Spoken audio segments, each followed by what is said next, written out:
Market లో invest చేసి మీ డబ్బులు డబుల్ చేసుకోవాలనుకుంటున్నారా? సుందరరామిరెడ్డి గారి సెమినార్ కి అటెండ్ అవ్వండి.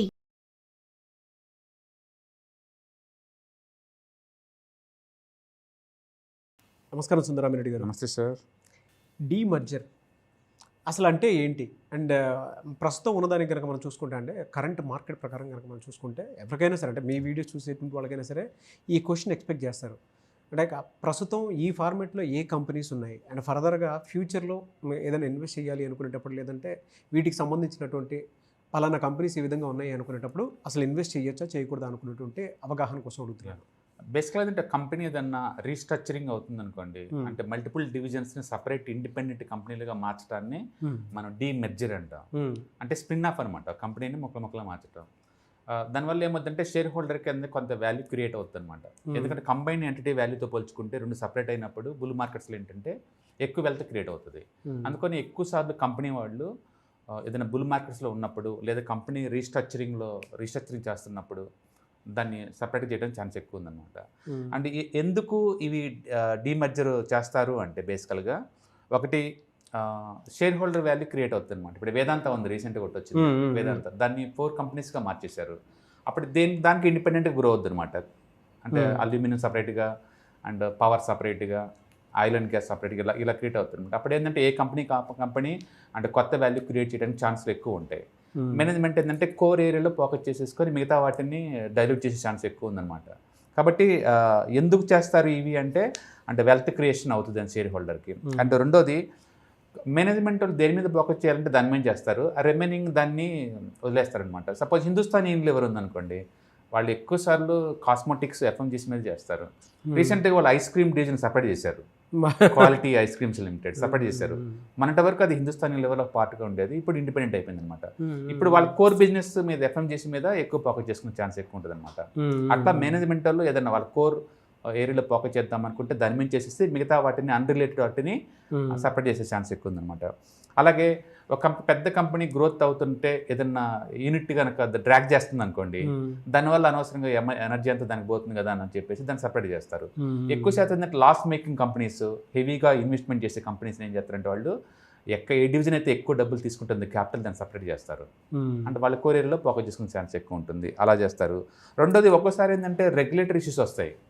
ఒక కంపెనీ పెద్దగా మొనోపలి అవుతుంది అనుకోండి, యాంటీ ట్రస్ట్ కేసు కింద గవర్నమెంట్ వాళ్ళు ఏం చేస్తారంటే మోనోపలి అలౌ చేయరు. అలాంటప్పుడు ఏంటంటే వాళ్ళు కంపెనీని 2-3 ముక్కలు చేస్తారు, ఒక్కొక్క డివిజన్ ఆపరేట్ అవుతూ ఉంటాయి అనమాట. అప్పుడు కంబైన్డ్ ఎంటిటీతో పోల్చుకుంటే ఇప్పుడు సపరేట్ ఎంటిటీస్ అయ్యేసరికల్లా వాల్యూషన్ తగ్గిపోద్ది ఆటోమేటిక్గా.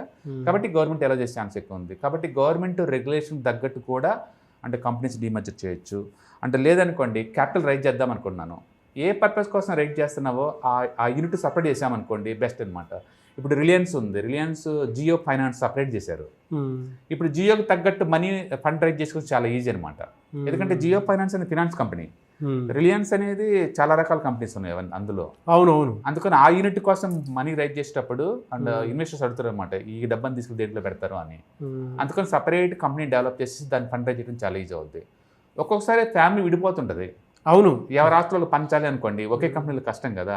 అందుకని దాన్ని డీమెజర్ చేసేసి తలా ఒక యూనిట్ ఇచ్చేస్తారు అనమాట ఫ్యామిలీ మొత్తానికి. అట్లా రకరకాల రీజన్స్ వల్ల ఈ కంపెనీస్ డీమెజర్ అయ్యే ఛాన్స్ ఎక్కువ ఉంది. అంటే పబ్లిక్ కూడా ఏం చేస్తారంటే కొత్త కంపెనీలు ఫ్రీగా షేర్లు వస్తాయి అని చెప్పి చాలా మంది ఇలాంటి కోసం మొత్తం ఫోకస్ చేస్తూ ఉంటారు. రీసెంట్గా స్టాక్ మార్కెట్లో అంటే అపోలో హాస్పిటల్స్ అండి, అది డీమెజర్ అవుతుంది మొక్క. అంటే అపోలో హాస్పిటల్ వాళ్ళు అపోలో హెల్త్ టెక్ లిమిటెడ్గా సపరేట్ చేస్తున్నారు ఒక డివిజన్. కాబట్టి ఎవరికైనా అపోలో హాస్పిటల్ షేర్స్ ఉంటే ఇప్పుడు కొత్తగా ఈ కంపెనీలు కూడా షేర్లు ఫ్రీగా వస్తాయి అనమాట. అది సపరేట్ లిస్ట్ అవుతుంది. తర్వాత నెక్స్ట్ ఆస్ట్రాల్ లిమిటెడ్ వాళ్ళు ఆస్ట్రాల్ కెమీ లిమిటెడ్ అని సపరేట్ చేస్తున్నారు కంపెనీని, ఆ డివిజన్ కూడా.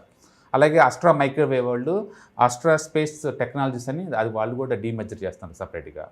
అండ్ BASF కంపెనీ వాళ్ళు అగ్రికల్చరల్ సొల్యూషన్ అని చెప్పి సపరేట్ చేస్తున్నారు. అలాగే హెచ్ఈజీ గ్రీన్ టెక్ అని చెప్పి సపరేట్ చేస్తున్నారు కంపెనీని. అండ్ అలాగే ఇండియన్ గ్లైకోల్ ఒకటి, అండ్ ఐనక్స్ గ్రీన్ ఒకటి, లెమన్ ట్రీ హోటల్ ఒకటి, మహారాష్ట్ర స్టీమ్లెస్ ఒకటి, Natco Pharma, Pricol, Quess Corp, Texmaco Railway, Thomas Cook, Triveni Engineering and Veranda Learning Solutions, ఇలా చాలా కంపెనీస్ ఈ సంవత్సరంలో వాళ్ళ యూనిట్స్ని సపరేట్ కంపెనీగా లిస్ట్ చేస్తున్నాయి అనమాట. రీసెంట్గా అయిపోయిందంటే మనం చూసాం టాటా మోటార్స్ అందరు తెలుసు. అవునవును sir. Tata Motors commercial, Tata passenger vehicles 2 separate చేశారు, 2 లిస్ట్ అయినాయి. అంటే వేదాంత 4 మొక్కలు చేసేసి లిస్ట్ అయిపోయినాయి. అలాగే స్టెర్లైటిస్ కూడా, స్టెర్లైటిస్ వేరు, స్టెర్లైట్ నెట్వర్కింగ్ సపరేట్ లిస్ట్ అయింది. అలాగే siemens India, రేమన్స్ limited and ITC hotel separate చేశారు రీసెంట్గా. అండ్ హెచ్యుఎల్ క్వాలిటీ వాల్స్ని సపరేట్ చేశారు. అండ్ జీనియస్ పవర్ వాళ్ళు కూడా జీనియస్ ప్రైమ్ ఇన్ఫ్రా అని చెప్పి దాన్ని సపరేట్ చేశారు. అండ్ దాల్మియా భారత్ వాళ్ళు సపరేట్ చేశారు. And Aditya Birla fashion limited వాళ్ళు 2 మొక్కలు అయినాయి. అండ్ హిస్టరీలో కొన్ని అయినాయి, కొన్ని అయితే రెడీ టు డిమర్జర్ అనమాట. మొత్తానికి డిమర్జర్ అనేది ఒక స్పెషల్ సిచ్యువేషన్ అసెట్ మేకింగ్ అనమాట, మనీ మేకింగ్ టెక్నిక్ అది. అయితే అన్ని డిమర్జర్స్ వెల్త్ క్రియేట్ చేస్తాయి అంటే చెప్పడం కష్టం. కొన్ని అయితే అవ్వకపోవచ్చు కూడా, కొన్ని వెళ్తాయి అన్నమాట. That's depending upon the markets అనమాట. కాబట్టి ఎక్కువ షేర్లు వస్తాయి అని కొనే బదులు కంపెనీ ఫండమెంటలీ స్ట్రాంగ్ ఉందా లేదా, కొత్త డివిజన్ స్ట్రాంగ్ ఉంటుందా లేదా చూసుకుంటాం బెటర్ అనమాట. యూజువల్గా ఏంటంటే బుల్ మార్కెట్లో యూజువల్గా వెల్త్ క్రియేట్ చేస్తాయి. బేర్ మార్కెట్లో ఏమొచ్చిందంటే అన్ని స్టాక్స్ పడిపోతూ ఉంటాయి కదా, ఇది ఇంకా దారుణంగా డ్రాప్ అవుతాయి అనమాట. ఎగ్జాంపుల్ వేదాంత చూసారనుకోండి, డీమర్జ్ అయినప్పుడు ఇమీడియట్గా చూసినప్పుడు మార్కెట్ చాలా బాగుంది అనిపించింది. 30% వెల్త్ క్రియేట్ చేసింది అది కంపేర్ టు పేరెంట్ కంపెనీతో పోల్చుకుంటే. ఇప్పుడు అవన్నీ లోలో ట్రేడ్ అవుతున్నాయి, అన్ని కంబైన్డ్ కూడా అనమాట, లాస్ అయిపోయారు అందరూ. అలాగే ఆదిత్య బిర్లా వాళ్ళు కూడా అంతే, 220 ఉండేది అది డీమర్జ్ కాకముందు. డీమర్జ్ అయిన తర్వాత 2 యూనిట్లు వాల్యూ కలిపి కూడా 220 లేదు అప్పుడు. అట్లా కొన్ని కంపెనీస్ అయితే వెల్త్ క్రియేట్ చేస్తాయి, కొన్ని క్రియేట్ చేయలేకపోవచ్చు.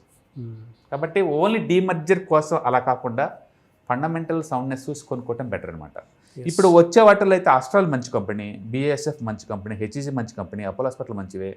ఇలాంటి వాటి లాంగ్ టర్మ్ పాయింట్ ఆఫ్ లో మనం ఉంచుకోవచ్చు. కానీ బట్ డీమర్జర్ కోసమే అయితే మాత్రం అండ్ స్టాక్స్ని కొనపడటం బెటర్ అనమాట. Very good information. Thank you sir, thank you so much. Hi, one day classroom ఎన్విరాన్మెంట్లో ఆఫ్లైన్ వెబినార్ జరగబోతుంది. అండ్ ఇంట్రెస్ట్ ఉన్న పార్టిసిపెంట్స్ ఈ కింద స్క్రోల్ అవుతున్న నెంబర్కి రింగ్ చేసుకొని సీట్ బుక్ చేసుకోండి. దీంట్లో ETFs, index funds and mutual funds మీద completely and hand holding experience మీకు ప్రొవైడ్ చేయబడుతుంది.